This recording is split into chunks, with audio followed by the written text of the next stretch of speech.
Olá, meu querido irmão, olá, minha querida irmã, a paz do Senhor Jesus. É com muita alegria que estamos aqui em mais um vídeo para a ministração da Palavra de Deus. Quero agradecer a você que sempre nos acompanha e que sempre está nos assistindo e compartilhando nossos vídeos. Que Deus em Cristo vos abençoe em nome de Jesus. Eu quero trazer uma palavra do coração de Deus para os nossos corações, que está registrado em Apocalipse, capítulo de número 3, do versículo 14 até ao versículo de número 22. Trata-se da 7ª carta à igreja de Laodiceia. Vamos ao que Deus tem para falar conosco neste momento. Ao anjo da igreja que está em Laodiceia, escreve: Isto diz o Amém, a testemunha fiel e verdadeira, o princípio da criação de Deus. Eu sei as tuas obras, e que nem és frio, nem quente. Tomara que foras frio ou quente. Assim, porque és morno, e não és frio, nem quente, vomitar-te-ei da minha boca. Como dizes, rico sou, e estou enriquecido, e de nada tenho falta, e não sabes que és um desgraçado, miserável, pobre, cego e nu. Aconselho-te que de mim compres ouro provado no fogo, para que te enriqueças, e vestes brancas, para que te vistas, e não apareça vergonha da tua nudez, e que unja os olhos com colírio, para que vejas. Eu repreendo e castigo a todos quanto amo. Sê, pois, zeloso e arrepende-te. Eis que estou à porta e bato. Se alguém ouvir a minha voz e abrir a porta, entrarei em sua casa, e com ele cearei, e ele comigo. Ao que vencer, lhe concederei que se assente comigo no meu trono, assim como eu venci e me assentei com meu Pai no seu trono. Quem tem ouvidos, ouça o que o Espírito diz às igrejas. Amém. Meus queridos irmãos, encontramos neste texto sagrado, nesta última carta, na seção das 7 cartas, que foi endereçada às 7 igrejas da Ásia, a igreja de Laodiceia foi a que recebeu a última carta. Lendo a introdução desta carta, cujo autor é o Senhor Jesus Cristo, ele se apresenta ao pastor da igreja de Laodiceia. Preste atenção, a igreja de Laodiceia foi escolhida para receber, por último, a carta. E quando a igreja recebe a carta que foi endereçada a ela, cujo autor da carta, conforme eu lhes falei, é o Senhor Jesus Cristo, ele se apresenta para o anjo da igreja. Olha como diz: e ao anjo da igreja que está em Laodiceia, escreve: Isto diz o Amém, a testemunha fiel e verdadeira, o princípio da criação de Deus. Eu já aprendo algo aqui logo na inicial desta carta. Quando a carta se inicia, o Senhor não cobra nada dos membros da igreja, nada dos obreiros auxiliares da igreja. A cobrança vem direta para o líder da igreja, o líder físico, que era o mensageiro daquela igreja, que é denominado aqui, é nominado como anjo da igreja. Era o pastor da igreja em Laodiceia, que foi confrontado diretamente pelo Senhor Jesus Cristo. Ao anjo da igreja: por que o Senhor não cobra diretamente dos membros, conforme eu lhe falei, dos novos convertidos e também dos obreiros? Ele cobra direto do anjo da igreja. É porque muita gente não tem a noção o que significa ser um pastor presidente. qual é a responsabilidade do anjo da igreja, que é o pastor presidente da igreja. Ele é um responsável direto de Deus para cuidar do rebanho de Cristo aqui na terra.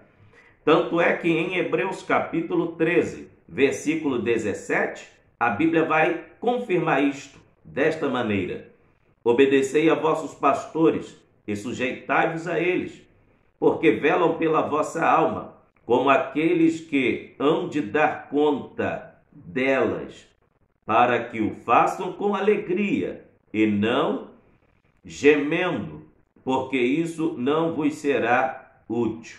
Viu? Esta referência, cujo escritor aos Hebreus escreveu relatando que a autoridade da igreja, depois da Santa Trindade, está com o pastor físico.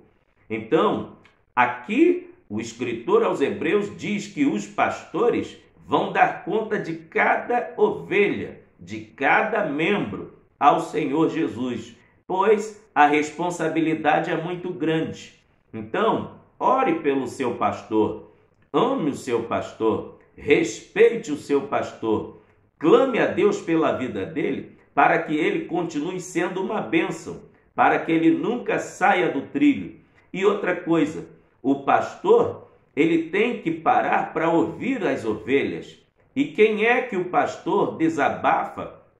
Com quem é que o pastor pode chegar para contar e dividir as suas dificuldades, contar os seus problemas? Somente com Jesus.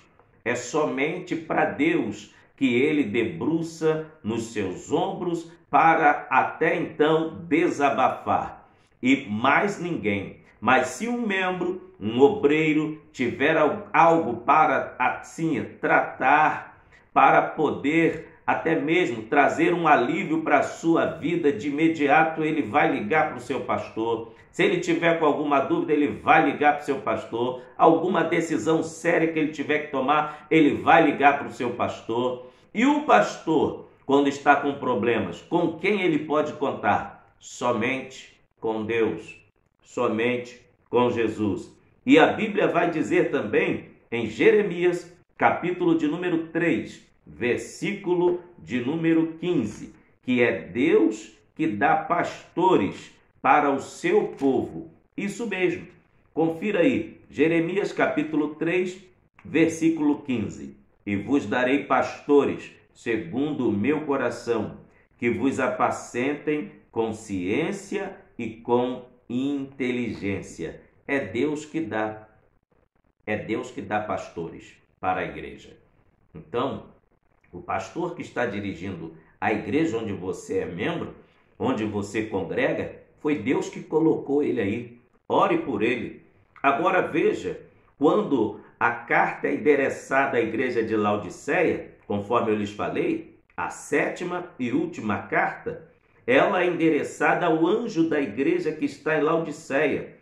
Cristo se apresenta com credenciais específicas para o pastor da igreja. Olha como Cristo se apresenta.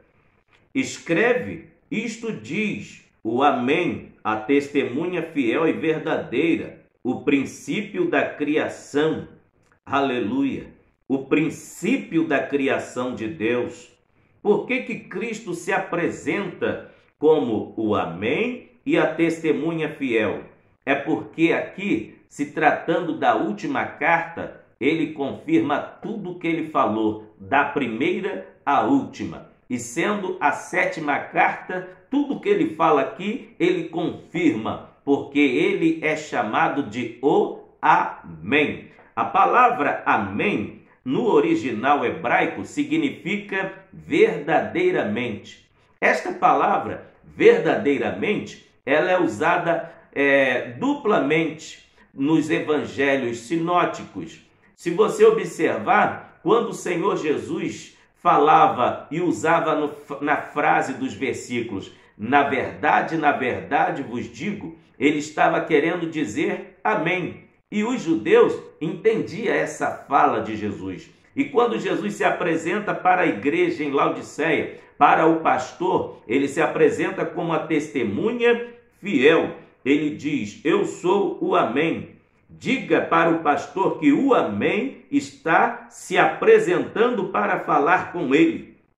A palavra Amém significa assim seja, significa verdadeiramente. Em Apocalipse, capítulo 1 e o versículo 17, vai confirmar isso também, dizendo que eu, quando vi, caí a seus pés como morto, e ele pôs sobre mim a sua destra, dizendo-me: não temas, eu sou o primeiro e o último. Então, aqui nesse versículo de Apocalipse, capítulo 1, versículo 17, Cristo se apresenta como uma testemunha fiel. Por que ele se apresenta como uma testemunha fiel e verdadeira? É porque ele conhece tudo, conhece todas as coisas desde que o mundo existe. Isso mesmo. Tanto é que no Evangelho de João, capítulo de número 3, versículo 2, até o Evangelho de João, capítulo 1, versículo 2 ao 3, diz assim: ele estava no princípio com Deus. Todas as coisas foram feitas por ele, e sem ele, nada do que foi feito se fez. Então, ele se apresenta para o pastor em Laodiceia desta forma: eu sou aquele que conhece tudo. Eu sou aquele que sabe de todas as coisas. Conheço a situação da igreja em Laodiceia e eu confirmo o que digo. Ele se apresenta com essas credenciais, chamando a si mesmo de o Amém e a testemunha fiel e verdadeira, o princípio da criação de Deus.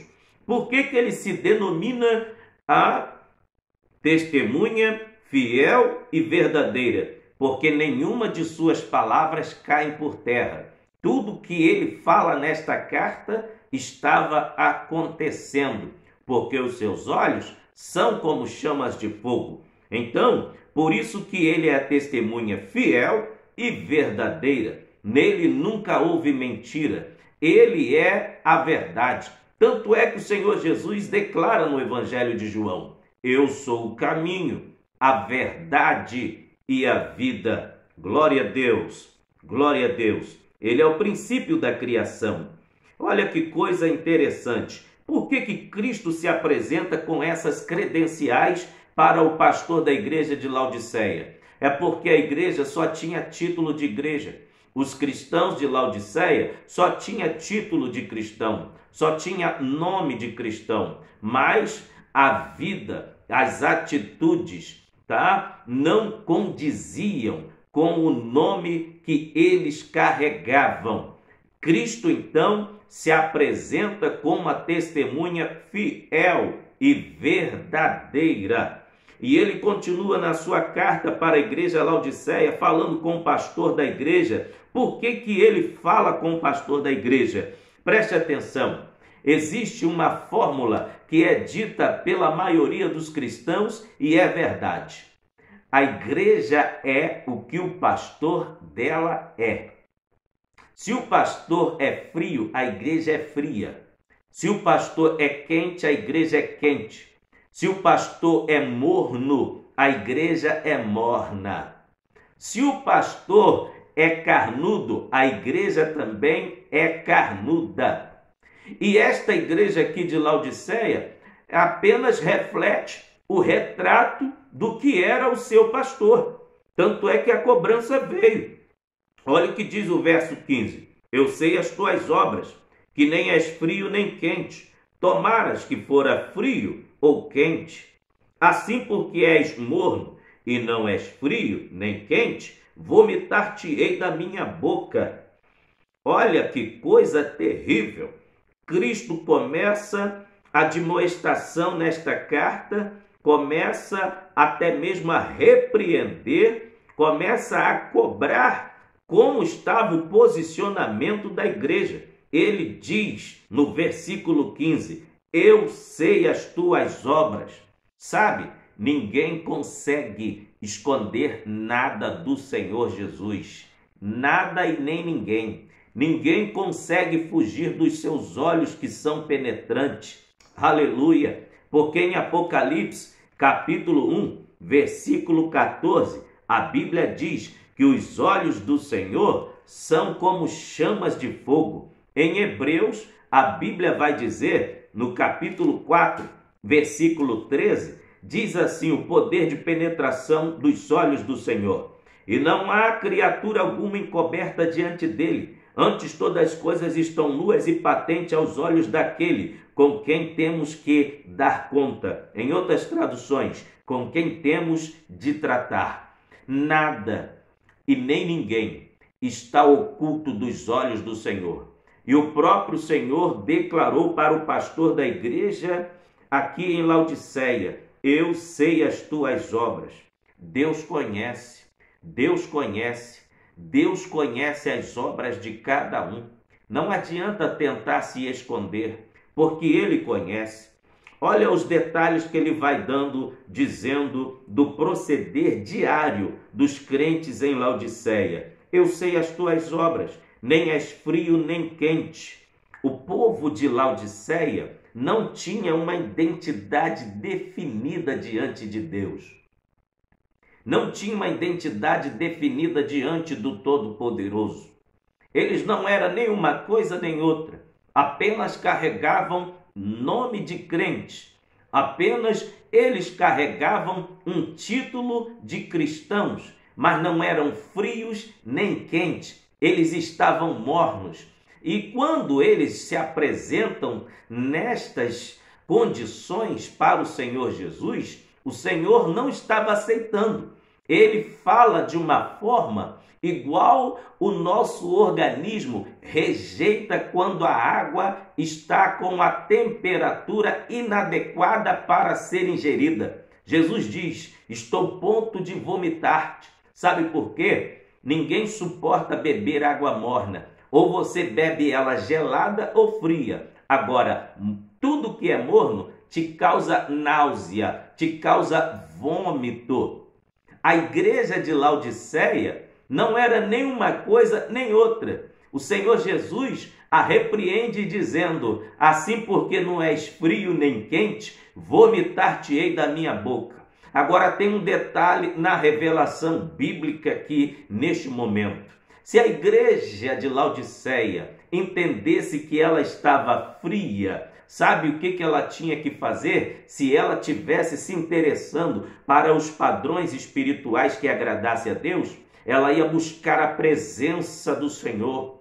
Porque o fato dela estar fria, ela ia se tocar e ia clamar pela presença do Espírito Santo. Aleluia! Sabe, irmãos, quem está vivo e sabe que a bateria está descarregando, ele tem tempo de clamar, ele tem tempo de pedir a misericórdia e o socorro de Deus. Mas quem está em coma espiritual não tem discernimento nenhum. A situação da igreja de Laodiceia é que ela estava morna. A temperatura de quem está desmaiado ou em coma não é a temperatura normal. Sempre é uma temperatura amena, é uma temperatura mais ou menos, porque quem está vivo e com saúde, a sua temperatura do corpo é quente, mas quem está desmaiado, a temperatura do corpo cai, porque os batimentos cardíacos desaceleram, eles diminuem. Assim estava a igreja de Laodiceia, o coração não pulsava mais pela obra de Deus, a igreja estava morna. Estava indiferente, não estava quente também. Por quê? A palavra quente aqui nesse texto, no original hebraico, significa que ela tinha que estar a ponto de ferver, a ponto de borbulhar. Mas ela não estava nem fervendo e nem fria, nem gelada de uma vez. Ela estava morna, nem uma coisa nem outra. E está assim de pessoas hoje, assim, na presença de Deus na igreja. Acha que ir ao culto, marcando ponto de religiosidade, vai ficar bem com Deus, mas não ora mais, não jejua mais, não tem vida de comunhão com Deus, não tem vida de consagração, não chora por almas se convertendo no altar, não evangeliza ninguém. Esse é o tipo de crente morno. Crente morno é aquele que não faz nada para Deus. Porque se Laodiceia tivesse quente, com certeza a palavra quente se fala de temperatura normal da igreja. Por quê? Só está quente quem está vivo. Se a igreja de Laodiceia tivesse viva, tivesse com a temperatura normal, se ela tivesse quente pela chama do Espírito Santo, ela ia cumprir o que está em Atos capítulo 1, versículo 8. Sabe o que está em Atos capítulo 1, versículo 8? Mas recebereis a virtude do Espírito, que há de vir sobre vós, e ser-me-eis testemunha, tanto em Jerusalém, como na Judéia, em Samaria e até os confins da terra. Aquele que está quente, o prazer dele é falar em línguas, aleluia. Aquele que está quente, o prazer dele é pregar a palavra de Deus. Aquele que está quente está vivo, o prazer dele é glorificar o nome do Senhor.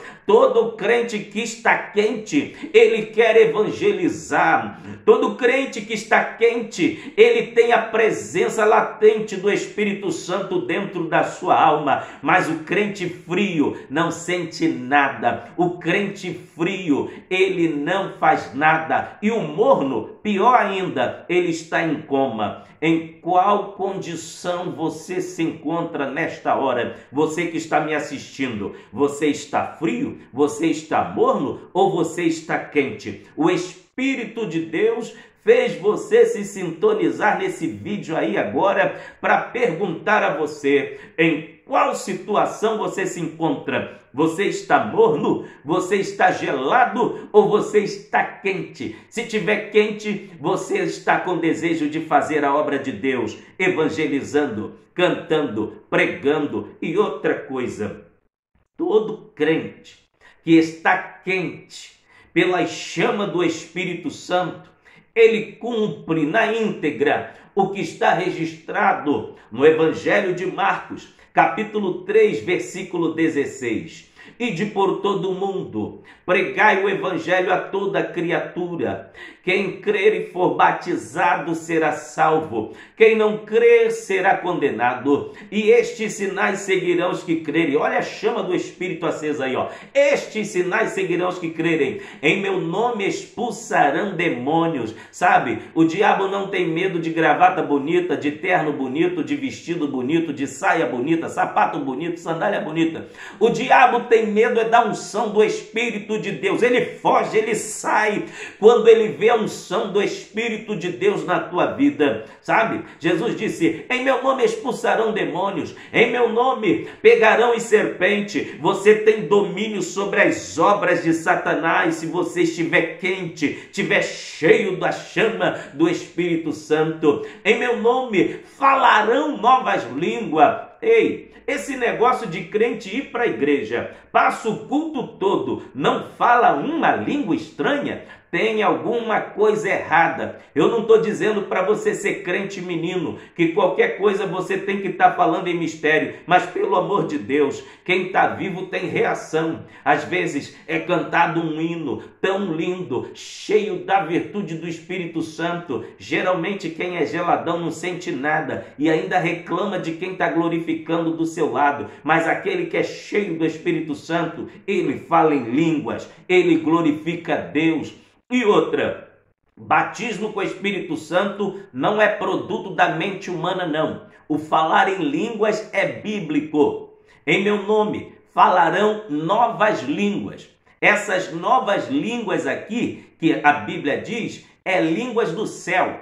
Em meu nome falarão novas línguas. Isso significa todo aquele que é aquecido pela chama do Espírito, ele fala em línguas, ele é batizado com o Espírito Santo. E aquele que ainda não foi batizado com o Espírito Santo, é só buscar, porque a glória de Deus vem sobre aquele que ora, sobre aquele que busca. Atos capítulo 2 confirma isto. Todos foram batizados porque estavam buscando o Espírito Santo, estavam clamando pela descida do Espírito Santo. É claro que a oração começou com 500 pessoas, mas 380 desistiram, mas 120 continuaram clamando, 120 acreditaram. É claro que sempre a maioria desiste, mas a minoria que fica geralmente acaba vendo e concluindo e sentindo a unção do Espírito Santo e vendo a obra de Deus materializada, porque as bênçãos de Deus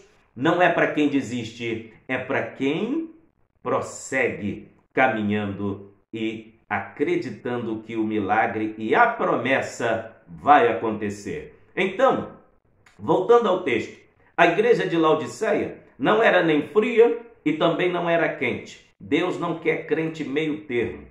Quais as condições que você se encontra? O Espírito de Deus está mandando perguntar neste momento.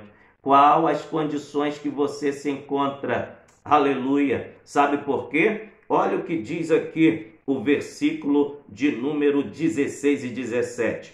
Porque és morno e não és frio, nem quente, vomitar-te-ei da minha boca. Sabe? Cristo reprovou as obras da igreja de Laodiceia e reprovou diretamente, tá, a trajetória diária do pastor da igreja, porque ele estava totalmente relaxado, desmauselado com a obra do Senhor. Isso mesmo. Olha aqui a admoestação de Cristo para o pastor da igreja em Laodiceia, no versículo 19. Eu repreendo e castigo a todos quanto amo. Olha a admoestação aqui, ó. Sê, pois, zeloso. O pastor não estava tendo zelo pelas almas. Se o pastor não estava tendo zelo com a sã doutrina, a igreja virou uma bagunça. Os crentes faziam o que queriam. A mornidão tomou conta da igreja. Quando é que a igreja fica morna? É quando ela fica insensível à voz do Espírito Santo. Quando é que a igreja fica suja? É quando falta a palavra. O pastor da igreja em Laodiceia relaxou com a palavra. Sabe o que limpa a igreja? É a palavra. Efésios capítulo 5, 25 e 26. Mais precisamente o versículo 26 vai dizer que é a palavra que limpa a vida espiritual do crente. Aleluia! Quando falta a palavra de Deus, a sujeira espiritual toma conta. E que tipo de sujeira estava penetrando na igreja de Laodiceia? A indiferença para com a obra de Deus. Eles estavam mornos, só estavam com título. Isso mesmo, geralmente, quem não está cheio do Espírito Santo só se preocupa com título, mas de ser cheio, não quer ser cheio, só se preocupa com aparência. É igual a igreja de Sardes. Cristo se apresenta e logo admoesta ela dizendo: tens nomes de que vives, mas estás morto. Porque os olhos deles são penetrantes, os olhos deles são como chamas de fogo. E outra coisa, outra lição que eu aprendo aqui: Cristo não aceita uma igreja indiferente. Olha o que ele diz no versículo de número 16: vomitar-te-ei da minha boca. Sabe o que é isso? Cristo estava passando mal, vendo a situação da igreja de Laodiceia. Aquilo fez tão mal que ele traz o exemplo de alguém bebendo uma água morna. Nenhum organismo aceita beber água morna se você tiver com sede. Agora, deixa eu te dizer um contexto histórico aqui da cidade de Laodiceia. A cidade de Laodiceia, ela tinha dificuldade com o abastecimento de água. Se você não sabe, a água que abastecia a cidade de Laodiceia, ela vinha de Hierápolis, que ficava a 16 quilômetros da cidade de Laodiceia. E também vinha de Colossos, tá? Então, quando Cristo fala que estava a ponto de vomitar, a igreja, ele estava querendo utilizar o exemplo de que quando você está com muita sede, bebe uma água morna, você tem náuseas, você sente vontade de vomitar. E deixa eu te explicar, os aquedutos pluviais que transportavam a água dessas cidades, tá? E essas tubulações levavam entre 14 e 16 quilômetros. Saía fria. A água que vinha de Hierápolis, ela vinha fria. Era água até medicinal. Era uma água com propriedades salutar, própria para o banho, para o consumo, para ser ingerida. E a água que vinha de Colossos eram águas termais, que serviam também medicinalmente para a pele. E quando essa água que vinha de Hierápolis, devido pegar muito sol na tubulação, ela chegava morna na cidade de Laodiceia, e Cristo chega até a dizer isto: estou a ponto de vomitar-te da minha boca. É porque a água chegava em Laodiceia, chegava morna. Agora, por que Cristo usa este exemplo? É porque ele não aceita ninguém indiferente na sua casa. Ele não aceita ninguém com espírito de indiferença fazendo a sua obra, porque lhe entristece. E qual era a próxima causa da mornidão dos crentes da igreja de Laodiceia? Vou lhes dizer, no versículo 17, eles diziam assim: rico sou, estou enriquecido e de nada tenho falta. Aí Cristo diz assim: e não sabes que és um desgraçado, miserável, pobre, cego e nu? Cristo usa esses adjetivos aqui para exemplificar o que estava realmente, de fato, na vida dos laodicenses, na vida dos crentes de Laodiceia. Eles não passavam de desgraçados, miseráveis, pobres, cegos e nus, porque eles valorizavam mais coisas materiais do que as bênçãos espirituais. A cidade de Laodiceia era uma cidade tão importante da Ásia Menor que ela distava a 60 quilômetros ao sudeste de Filadélfia e ela se localizava junto ao rio Licos. Ela foi fundada por Antíoco II em 267 a 246 a.C. Essa cidade foi chamada de Laodiceia em homenagem à esposa do Antíoco II. A sua esposa se chamava Laodice, visto que esta cidade estava localizada na junção de 3 estradas importantes. Eram 3 estradas importantes e se tornou uma grande cidade comercial e administrativa. A cidade de Laodiceia, ela possuía muito ouro. Ela tinha um centro financeiro e também um centro administrativo do poder político que invejava muitas cidades aos seus lados. As cidades que ladeavam a cidade de Laodiceia, elas sentiam orgulho, até mesmo queriam ter as mesmas aquisições que Laodiceia possuía. Ela tinha um centro bancário. A cidade de Laodiceia era muito conhecida também pela fabricação dos vestidos de lã de ovelha, principalmente a lã mais cara que era fabricada, os tapetes, os vestidos para reis, rainhas, príncipes, exportava vestidos para nações. De Laodiceia saía vestimenta para todos os lugares das nações do mundo antigo. Era uma lã preta, era a mais cara. E também, em Laodiceia, existia a faculdade de medicina e principalmente a especialidade desta faculdade era na área da oftalmologia, onde pessoas que sofriam de cegueira vinham de todos os lados, de todos os continentes, para serem tratados das moléstias oculares, onde se usava um colírio de pó frígio que vinha da Frígia.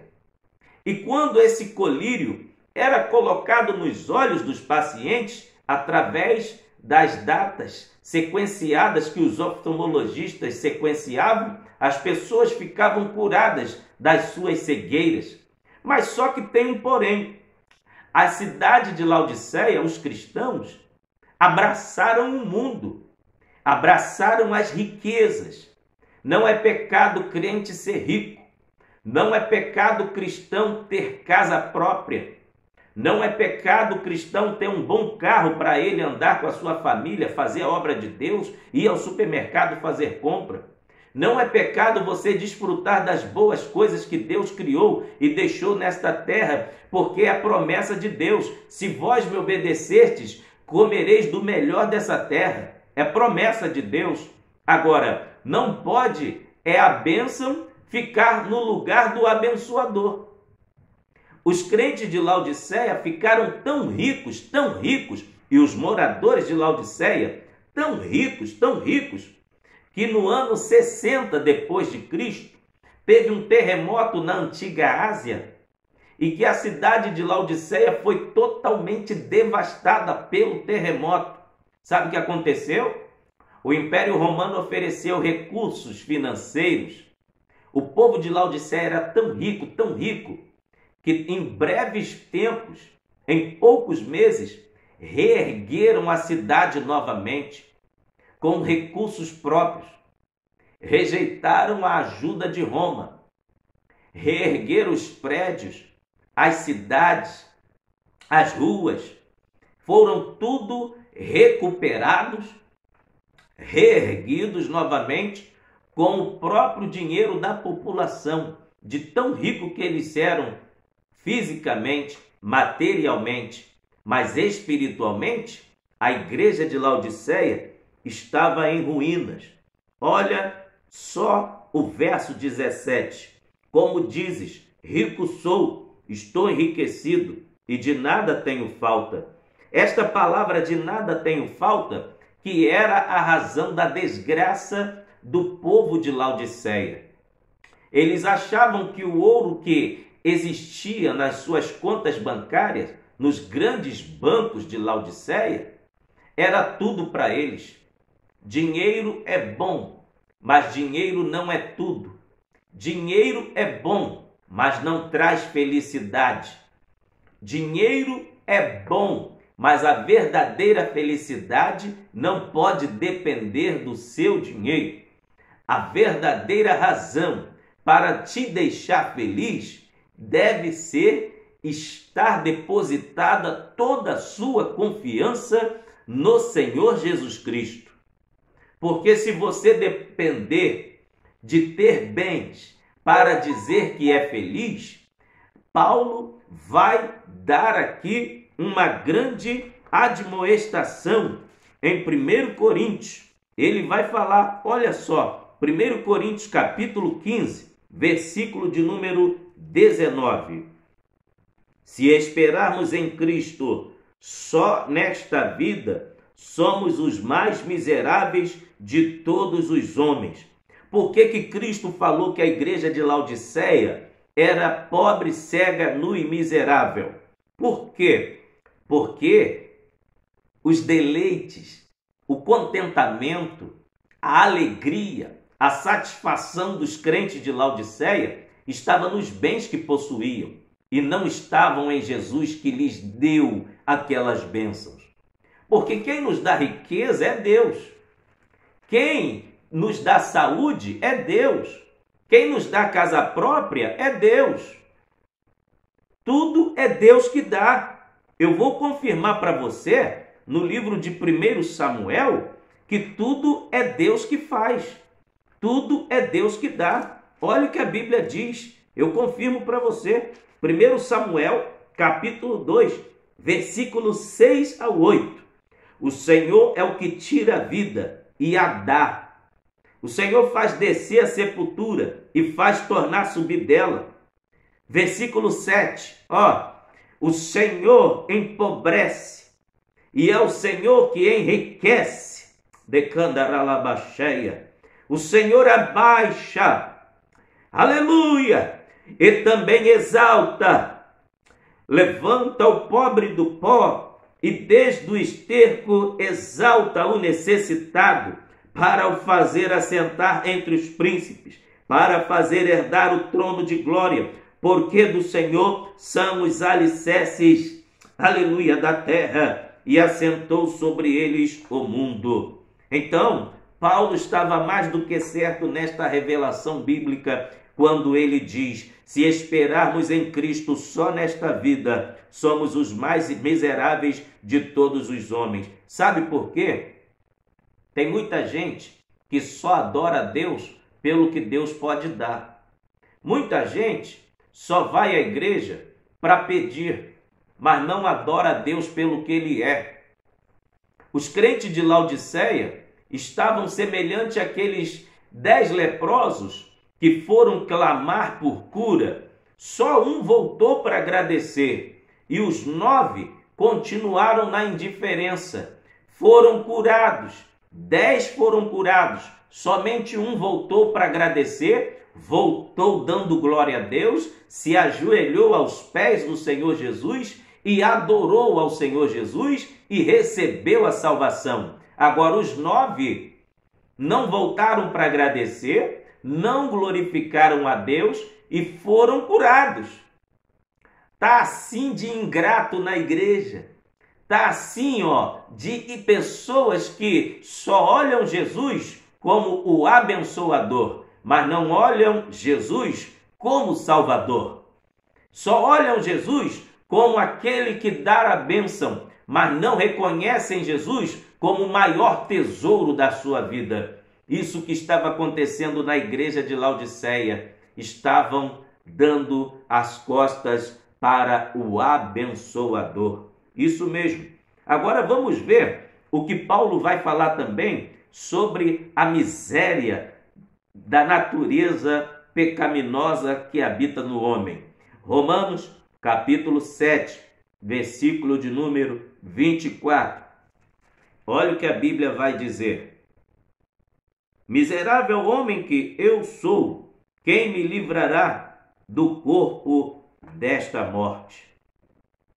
O homem sem o Espírito Santo, ele é um miserável. O capítulo 8 de Romanos é o capítulo que fala da vida sobre a plenitude do Espírito Santo. O capítulo 8 de Romanos é o capítulo que fala sobre a vida guiada pelo Espírito Santo. Tanto é que ele inicia dizendo: nenhuma condenação há para os que estão em Cristo Jesus, que não anda segundo a carne, mas segundo o Espírito. Faz uma análise do capítulo 8, leia ele todinho, Romanos capítulo 8.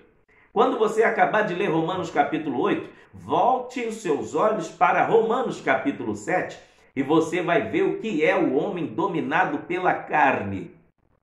Romanos capítulo 7 é o capítulo que trata do homem dominado pela carne.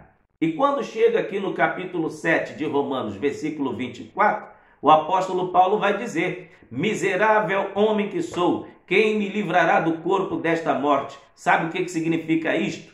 A carne só quer fazer o que não presta. É isso mesmo. Se o homem não deixar o Espírito Santo lhe dominar, a carne leva o homem para o inferno. É por isso que Paulo escreveu aos Gálatas, capítulo 5, versículo 16, desta maneira: digo, porém, andai em espírito, e não cumprireis a concupiscência da carne. Vou continuar até o verso de número 21. Diz assim: porque a carne cobiça contra o espírito, e o espírito contra a carne, e estes opõem-se um ao outro, para que não façais o que quereis.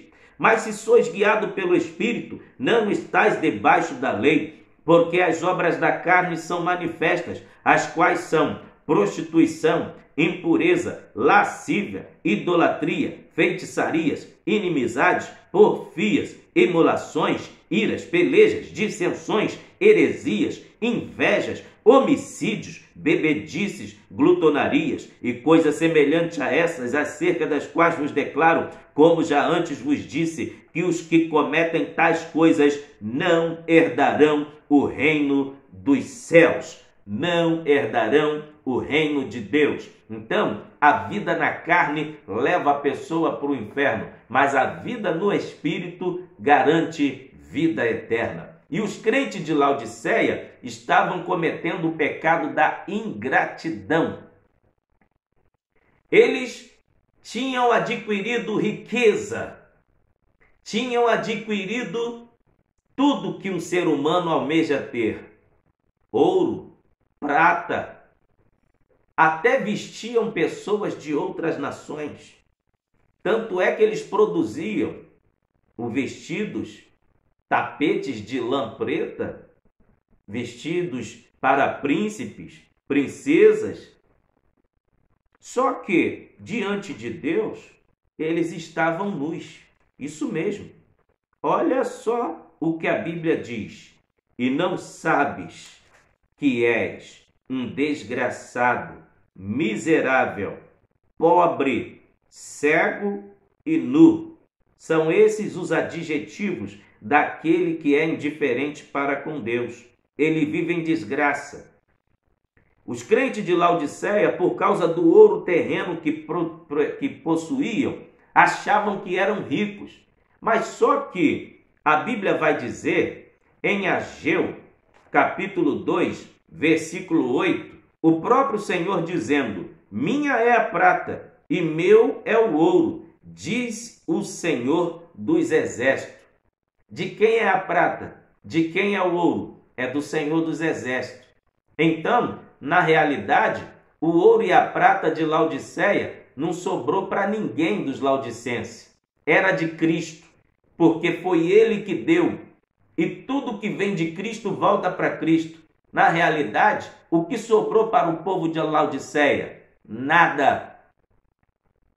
Tratando-se de que espiritualmente eles eram pobres, se por um lado material eles se consideravam totalmente abastados, o orgulho tomou conta ao ponto deles dizer: não precisamos de Deus, não precisamos de mais ninguém. Rico sou, estou enriquecido e de nada tenho falta. Deixa eu dizer algo aqui pela revelação bíblica. Tem pessoas que Deus até quer abençoar financeiramente, mas só que Deus é onisciente, onipresente, onipotente e Ele conhece todas as coisas. Sendo Ele onisciente, Ele sabe o ontem, o hoje e o amanhã. Tem pessoas que vai ficar a vida toda na igreja e Deus não vai dar um carro, porque sabe que o dia que der um carro para ele, ele não vai usar esse carro para a obra de Deus. Ele vai para outros lugares. Quantos que antes de ter um carro, ia para a escola bíblica dominical, fazia a obra de Deus de ônibus, fazia a obra de Deus a pé, mas depois que recebeu um carro de presente, que Deus lhe deu, com o suor do seu trabalho, em vez de ir para a escola bíblica dominical, todo domingo ele vai visitar um parente ou ele vai para a praia e diz: estou até mesmo cuidando da minha família. Só que Deus não proíbe ninguém de cuidar da família. Mas a mesma Bíblia que diz que Deus abençoa é a mesma Bíblia que diz: buscar em primeiro lugar o reino dos céus e as demais coisas vos serão acrescentadas. Aleluia! Sabe?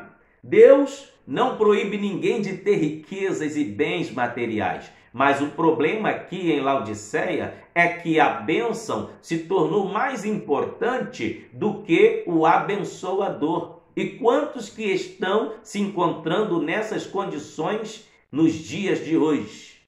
Deus não pode abençoar uma pitadinha e acha, não vou mais para a igreja. Meu querido, cuidado. Às vezes Deus manda uma pequena bênção na frente para ver o seu comportamento, como é que vai ser, se a bênção será maior. Se a bênção for maior, ele, pela bênção menor que ele mandou para você, ele já sabe como vai ser o seu comportamento.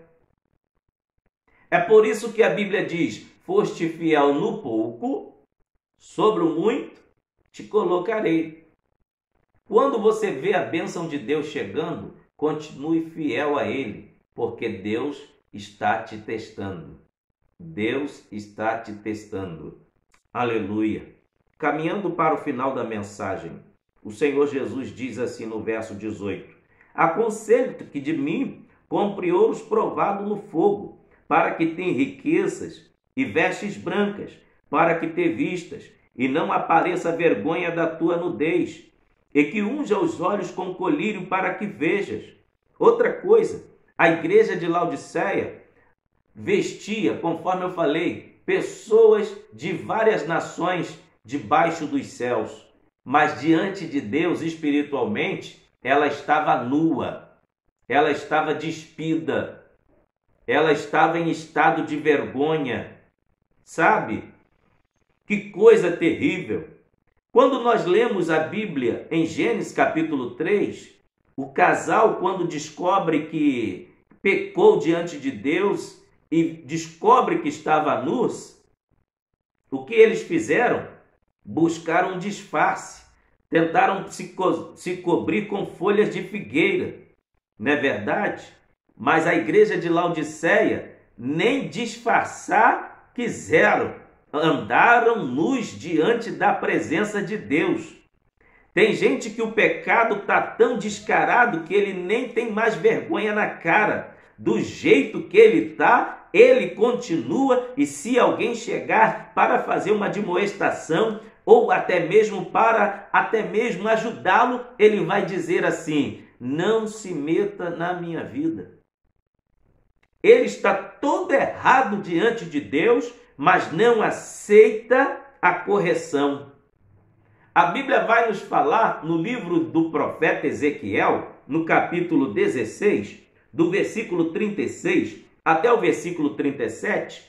Nesse texto sagrado aqui, a Bíblia vai dizer que Deus usa Ezequiel para dizer que Jerusalém estava conforme uma prostituta.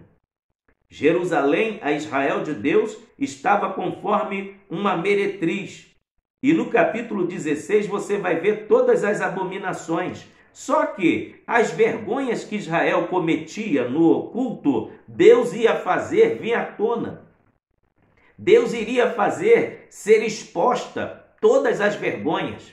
Confira comigo Ezequiel capítulo 16, versículo 36 e 37. Assim diz o Senhor Jeová: pois que se derramou o teu dinheiro e se descobriu a tua nudez nas tuas prostituições com os teus amantes, como também com todos os ídolos das tuas abominações, e no sangue de teus filhos que lhes destes, eis que eu ajuntarei todos os teus amantes, com os quais te misturaste, como também todos os que amaste, com todos os que aborreceste, e ajuntá-los-ei contra ti. Em redor te descobrirei a tua nudez diante deles, para que vejam toda a tua nudez. Não adianta querer esconder o que está errado durante muito tempo. Há quem diga e se atreva em dizer que o tempo apaga pecado. Tempo não apaga pecado, só piora a situação. Israel pecou e achou que ia ficar no oculto. Só que aqui no capítulo 16, versículo 36 e o versículo 37, a Bíblia diz que a vergonha de Israel seria exposta, a nudez de Israel. Por que os seres humanos usam roupa? Pelo menos os que se prezam. porque ninguém quer andar por aí mostrando suas partes íntimas. Seria a coisa mais horrorosa, seria a coisa mais vergonhosa. Mas diante de Deus, Israel estava totalmente nu. Diante de Deus, a nação de Israel estava totalmente em estado de vergonha. Olha o que diz Hebreus capítulo 4, versículo 13. E não há criatura alguma encoberta diante dele, antes todas as coisas estão nuas e patentes aos olhos daquele com quem hão de tratar, com aqueles com quem temos de dar conta. Ou, se você preferir a tradução, com quem temos de tratar. Chegou a hora da cobrança para a igreja de Laodiceia. Não podia continuar do jeito que estava. Morna. A mornidão fala de indiferença espiritual. E o Espírito Santo está mandando dizer aqui neste momento: qual é o seu estado espiritual? Como você se encontra? Tanto é que o versículo aqui de número 22 está falando para nós: quem tem ouvidos, ouça o que o Espírito diz à igreja. O versículo 19, a Bíblia diz assim, de Apocalipse capítulo 3: eu repreendo e castigo a todos quanto amo. Cristo estava declarando amor para a igreja de Laodiceia. Tanto é que no início, no versículo de número 16, ele diz que estava a ponto de vomitar. Ele não declarou que estava vomitando. Ele chega a dizer: estou a ponto de vomitar. Mas no versículo 19 ele dá uma chance. Olha só, na última parte ele diz: arrepende-te, sê pois zeloso e arrepende-te. Sabe por quê? Um dos graves problemas da igreja de Laodiceia era o relaxamento da obra de Deus, fazendo tudo de qualquer maneira. De qualquer maneira. Mas olha o que a Bíblia vai dizer em Romanos, capítulo 12, versículo 11. Não sejais vagarosos no cuidado, sedes fervorosos no espírito, servindo ao Senhor. Essa demonstração serve para mim e para você. Como você tem feito a obra de Deus? Como eu tenho feito a obra de Deus? Fica aqui a pergunta. Você tem sido relaxado? Você tem sido desmauzelado com a obra de Deus? Ou você tem sido zeloso com a obra de Deus? Fica aqui a pergunta, o Espírito Santo está perguntando. E quem tem ouvidos, ouça o que o Espírito diz à igreja. Aleluia!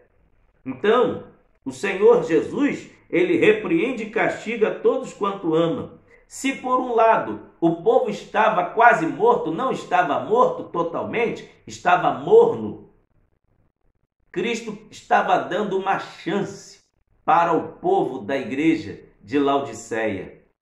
Sê, pois, zeloso e arrepende-te. A palavra arrependimento significa anamnese da alma. Anamnese é exame, é um exame que a pessoa faz, um autoexame da sua consciência. Arrependimento é mudar de atitude, mudar o curso, mudar totalmente o seu estilo de vida. Olha o que significa arrependimento.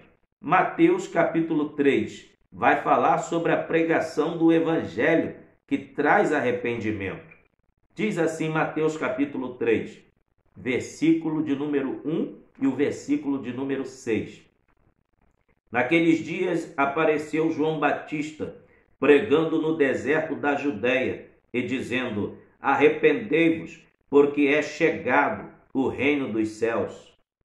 Cristo faz essa demonstração para a igreja de Laodiceia: arrepende-te, porque para ir para o céu só com arrependimento. O que é arrependimento? Tristeza pelo pecado. O que é arrependimento? Sentir dor na alma e chorar e gemer na presença de Deus e prometer para Ele que você vai fazer o esforço para não continuar nesta vida de erro. E outro detalhe está no versículo de número 6. E eram por ele batizados no rio Jordão, confessando os seus pecados. Não existe arrependimento sem confissão. Confesse o seu pecado diante do Senhor Jesus. Confesse para Ele. Confesse que você tem levado uma vida morna e que você quer melhorar diante de Deus. Quer voltar a uma vida de jejum. Quer voltar a ter uma vida de oração. Quer voltar a ter uma vida de leitura diária da palavra de Deus. Quer voltar a trabalhar para a obra do Senhor. Quer voltar a fazer a obra de Deus com alegria. Aleluia! Porque na mornidão ou na frieza, ninguém consegue fazer nada para Deus. Tem que estar quente, tem que estar cheio do Espírito Santo. E que a chama do Espírito Santo continue acesa no altar da nossa vida. Para que se cumpra o que está em Levíticos capítulo 6, versículo 13. O fogo arderá continuamente sobre o altar e não se apagará. E eu caminho para o final desta mensagem, neste exato momento, dizendo que aqui em Apocalipse, capítulo 3, versículo de número 20, tem mais uma questão de por que a igreja estava em total catástrofe espiritual. Observe comigo o versículo 20. Eis que estou à porta e bato. Se alguém ouvir a minha voz e abrir a porta, entrarei em sua casa e com ele cearei e ele comigo. Aleluia! A igreja de Laodiceia, não se espante que eu vou te falar não. Tinha pastor, mas não tinha a presença do Espírito Santo. Aleluia! A igreja de Laodiceia tinha doutores, tinha teólogos, mas não tinha a presença do Espírito Santo. Não tinha a presença de Jesus. A igreja de Laodiceia tinha membros, mas não tinha a presença de Jesus. A igreja de Laodiceia era bonita, provavelmente porque o povo era rico. E para a membresia rica, não ia fazer um templo comum. Com certeza deveria ser um templo suntuoso. Mas o principal, não tinha a presença de Jesus na igreja. Por quê? Se você observa o versículo 20, ele está do lado de fora batendo, querendo entrar. Só que ele é educado, ele é cavalheiro. Ele diz, se alguém abrir a porta, entrarei e cearei com ele e ele comigo. Sabe o que eu aprendo aqui? Na igreja de Laodiceia tinha culto, mas não tinha banquete celestial. A igreja de Laodiceia era como um defunto muito bem arrumado, mas era apenas um defunto muito bem arrumado, mas não tinha o principal, que era o fôlego de vida. Porque a igreja que não tem Jesus pode ter o melhor som, pode ter o melhor ar-condicionado, pode ser toda de blindex, pode ser a igreja mais linda, pode ser a igreja mais suntuosa, a construção de arquitetura que faz até as pessoas ficarem admirando. Mas se não tiver o principal, que é a presença de Jesus, não tem banquete. E o que é o banquete num culto? É a presença de Jesus. E o que é a presença de Jesus no culto? Ela é marcada pela curas de enfermidades. A presença de Jesus é marcada no culto por línguas, batismo com o Espírito Santo. Aleluia! A presença de Jesus é marcada num culto quando tem salvação de almas. A presença de Jesus é marcante no culto quando alguém chora na presença de Deus. A presença de Jesus é marcante no culto, é banquete confirmado quando tem salvação, cura, batismo com o Espírito Santo e tenho a chama do Espírito Santo acesa na igreja. Se não for assim, não adianta de nada. Tem que ter o banquete celestial. Tem que ter. E para fechamento do banquete, tem que ter Jesus, tem que ter batismo com o Espírito Santo, tem que ter salvação de alma, tem que ter cura divina, tem que ter línguas estranhas, que é as novas línguas, que está registrado em Marcos 16, em meu nome falarão novas línguas, e tem que ter palavra de Deus. Se tiver palavra de Deus, tem banquete do céu. Aleluia! Glorificado seja o nome do Senhor Jesus Cristo. Glorificado seja o nome de Jesus. Agora, vamos para o versículo 21, o que a Bíblia diz. Ao que vencer, lhe considerei que se assente comigo no meu trono, assim como eu venci e me assentei com meu Pai no seu trono. Aleluia! Olha só, a promessa final é: ao que vencer lhe considerei que se assente comigo no meu trono, assim como eu venci e me assentei com meu Pai no seu trono. Esse é um eco e extensão da promessa que Jesus fez aos seus 12 apóstolos em Mateus, capítulo de número 19, versículo de número 28. Vamos ler o que diz a Bíblia. Diz assim: e Jesus disse-lhe: em verdade vos digo que vós que me seguistes, quando na regeneração o Filho do Homem se assentar no trono da sua glória, também vos assentareis sobre 12 tronos, para julgar as 12 tribos de Israel. Glória a Deus! Fala de autoridade, fala de domínio. Quem vencer receberá autoridade de Deus. Agora vamos para Lucas, capítulo de número 22, versículo de número 29 e versículo de número 30. Olha o que a Bíblia vai falar sobre a questão dos vencedores. Lucas, capítulo 22, versículo 29 e o versículo 30. E eu vos destino o reino, como meu Pai mo destinou, para que comais e bebais a minha mesa no meu reino, e vos assenteis sobre tronos, julgando as 12 tribos de Israel. Quem vencer tem a promessa de que vai ceiar nas bodas do Cordeiro. A quem vencer, recebemos a promessa de que nos assentaremos para ceiar com o Cordeiro nas mansões celestiais. E Cristo fecha esta carta confirmando todas as 7. E ele fecha dizendo no verso 22, quem tem ouvidos ouça o que o Espírito diz às igrejas. Que Deus em Cristo nos abençoe com esta 7ª carta à igreja em Laodiceia, no livro de Apocalipse. Que Deus em Cristo nos abençoe. Que Deus tenha te abençoado muito através da pregação desta palavra. E você que ainda não aceitou a Cristo como Salvador, aceite ao Senhor Jesus. Entregue a sua vida a Ele e o seu nome será escrito no livro da vida. Que Deus em Cristo nos abençoe em nome de Jesus. Até o próximo vídeo, querendo Deus. Amém.